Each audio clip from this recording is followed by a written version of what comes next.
So, good afternoon boys.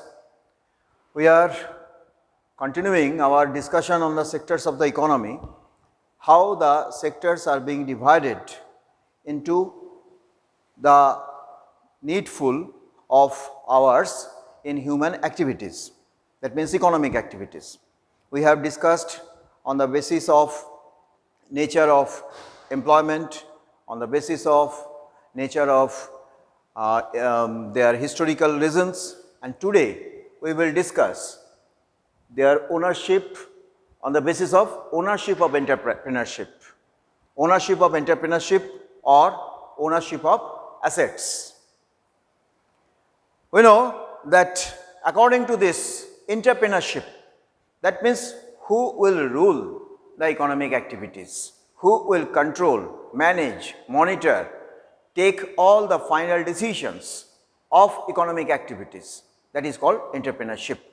Because from the very definition of entrepreneur, we know that entrepreneurs are those factors of production which coordinate the other three factors of production, and they are taking the risk to earn profit.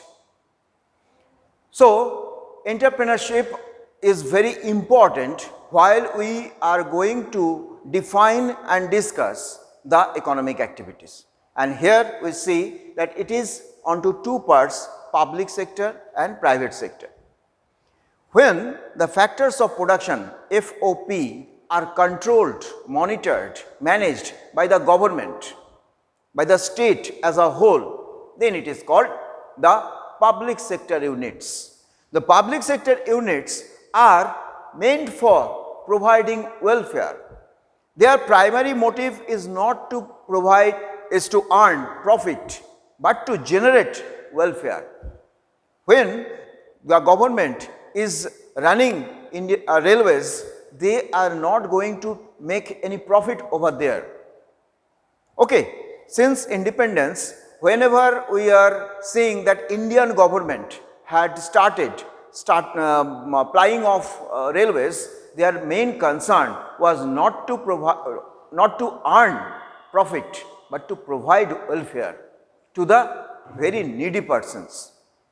You can from your common sense understand that the rate at which you are covering a long distance by train in the general compartment, in the sleeper compartment, or even in the air conditioned compartment, it is far low than the other means of transportation. It may be road transport, it may be air transport. So, we cannot compare this. So, their main target, main focus is on providing welfare. Thirdly, it starts developing the infrastructure. When the railway line is being constructed in different areas, everywhere we should not see that the stoppage, the railway platform is there, railway station is there, but the surrounding area encircling the railway station is getting the benefit of public vehicles, public transport, and it is cheaper transport. So, it is creating an infrastructure.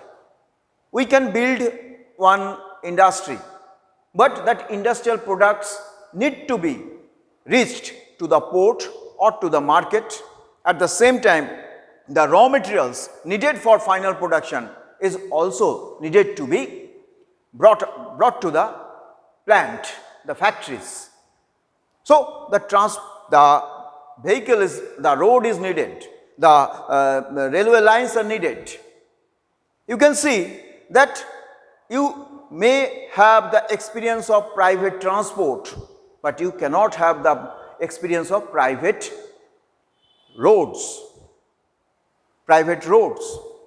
Just think of post and telegraph.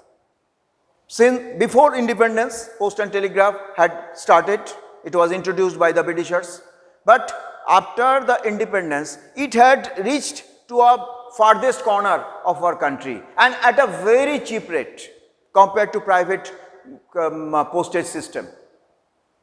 So, everywhere we see that their main motto is to develop infrastructure, provide educational facilities, and health facilities. We know that without education and without health, no infrastructure can develop, no human capital can be developed, and unless and until human capital will be formed, how can a country can really develop? So they are creating the platform, they are creating the surface upon which we can proceed further. So the health and education at a very nominal price or free of cost. FOC means free of cost. So many things we are getting free of cost or a very nominal price we are paying. With this, we are enjoying those. The street lights, for that we are not paying. The public road, for that we are not paying. The sewerage system, sanitation, water, the rate at which water is provided, that is far low than the processing. So we see so many public facilities are provided by the government at a free of cost or in a very nominal price they are charging. And it is mostly labor intensive because India is a country with vast population. So public sector units are considered to be the means of employment generation. Therefore, more and more labor force are being introduced, employed into this economic activity. We can have some example: Oil and Natural Gas Commission, ONGC, BSNL, Post and Telegraph, Indian Railways, so many. Just the contrast is the private sector, where the factors of productions are controlled, monitored or managed by an individual or a group of individuals. By an individual or a group of individuals. Okay, so that is called the private sector. Their primary and final concern is to earn profit. As much profit is possible. They want to earn and maximize profit by exploiting available resources at optimal level. In economics, we often use the word optimal instead of maximum or minimum. Optimal means I am at the maximum out of my available resource. Suppose I am 100 rupees in my pocket. That time I can think that 40 rupees will be on my transportation up and down. So I have to spend at most 60 rupees for today's consumption. So this is my optimal. Just another example, suppose a person is having 5,000 rupees and he is going by his own car. He needs some petrol. For that, let us suppose 200 rupees will be needed, and for his lunch and some supper he is keeping 1,000 rupees. So at most 1,200 rupees he has to spend. Rest 800 rupees is his optimal level. So we should not mix up optimal with the maximum. It is the maximum out of available resources. It may not be same for all. So they want to get the optimal level of satisfaction, optimal level of exploitation of the resources, available resources. Therefore, it is clearly written available resources at optimal level. That means optimal means whatever is the most available for that individual or group of individuals. But their main concern is to earn and maximize the profit. Maximize the profit by any means. They don't have any welfare look. Whether people will be benefited or not, whether it will harm the universe or not, they will not least bother. They will least bother to take care of this. They are here just to drag profit from any economic activity. And it is generally capital intensive because they want more and more machines to be implemented, to be used, so that labor intensive technique or labor employment will be less, so that they don't have to pay higher wages for the labor. Instead, they will purchase some machine or devices by which their profit will be maximum.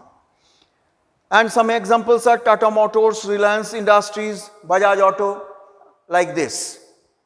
So after studying all this thing, that we have studied the sectoral division on the basis of nature of economic activity, primary, secondary, tertiary sector, on the basis of nature of employment, that is organized sector, unorganized sector, and on the basis of ownership of entrepreneurship, we see that there are also two divisions, private sector and public sector.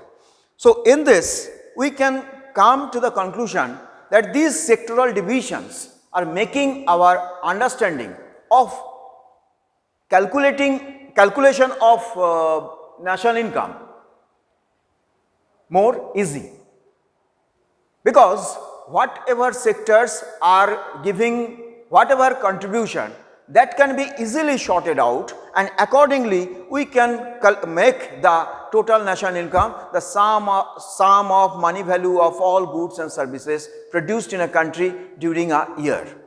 So, whatever is collected from primary sector, secondary sector, tertiary sector, what is collected from the organized sector and unorganized sector, and what is collected from public sector and private sector. Some of the public sectors, all the public sectors are organized sectors. Some of the private sectors too are also organized sectors. Many of the private sectors are unorganized sectors, but they are also divided into secondary sector or tertiary sector. When a medicine company, they are manufacturing medicine, that unit is the secondary sector, and when they are marketing their products, that is their service sector or tertiary sector. So, we the students of economics should not have the confusion or doubt regarding that one sector, that means ONGC, Oil and Natural Gas Commission, this is public sector. It is also organized sector. It is coming from secondary sector. So, in this way they are interrelated, correlated. So, whenever we study these sectoral divisions, we must keep our brain open that we should not mix up one with another. It is not that it is coming from agricultural sector, so it cannot be it can never be organized sector. Amul products, the Gujarat cooperatives, so they are working in an organized form. The laborers, everyone is getting the benefit according to the written rules and regulations. Okay, so they are following the wage laws, they are giving provident fund. So, obviously, it is primary sector job, but ultimately it is supporting the private sector, the public sector activity as well as organized sector activity. So, this way we can conclude that sectoral division makes us easy, it makes the calculation of national income convenient to understand and to calculate. Whatever questions are there in the NCERT book, we should take care, we should seriously study them and then write it down on our notebook, and we will get, it will be checked whenever the normalcy will occur. Thank you.